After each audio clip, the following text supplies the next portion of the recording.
কড়াইতে বাঁধাকপি কেটে নিয়েছি, ছোট ছোট করে বাঁধাকপিগুলো কেটে নিয়েছি। দুটো মাছের মাথা নিয়েছি, নুন হলুদ মাখিয়ে নিয়েছি। এরপর তেলে ভেজে নেব। মাছটা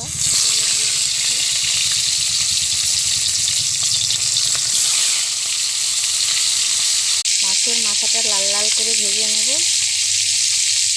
মাছের মুড়োটা ভাজা হয়ে গিয়েছে, এরপর তুলে নেব। দুটো শুকনো লঙ্কা দিয়ে দিচ্ছি ওই তেলেতেই, যে তেলে মাছ ভেজেছিলাম সেই তেলেতেই শুকনো লঙ্কা দিয়ে। এরপর 5 ফোড়ন দিয়ে দিচ্ছি। এরপর পেঁয়াজের কুচি দিয়ে দিচ্ছি।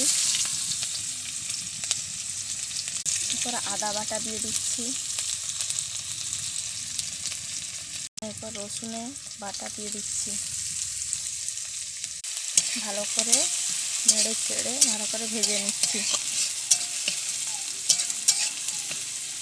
এরপরে গোটা জিরে বাটা দিয়ে দিচ্ছি। সামান্য পরিমাণ ধনের গুঁড়ো দিয়ে দিচ্ছি। সামান্য হলুদের গুঁড়ো দিয়ে দিচ্ছি। সামান্য পরিমাণ লঙ্কার গুঁড়ো দিয়ে দিচ্ছি। তারপর ভালো করে নেড়ে চেড়ে কষিয়ে নিচ্ছি। এরপরে বাঁধাকপিগুলো কড়াই দিয়ে দেবো।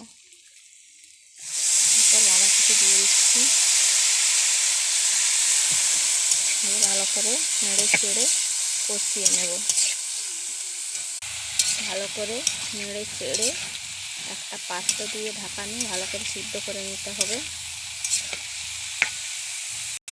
সামান্য পরিমাণ নুন ছড়িয়ে দিচ্ছি। সামান্য পরিমাণ চিনি দিয়ে দিচ্ছি। এরপরে সামান্য ঘি দিয়ে দিচ্ছি। এরপর কেটে রাখা ছোট ছোট টমেটোর কুচিগুলোও দিয়ে দিচ্ছি। এরপর ধনে পাতাগুলো দিয়ে দিচ্ছি। আমার বাঁধাকপিটা হয়ে এসেছে, দেখো। এরপর মাছের মুড়োটা ভেঙে নিয়েছি, এরপর দিয়ে দিচ্ছি। দিয়ে ভালো করে নেড়ে নিচ্ছি।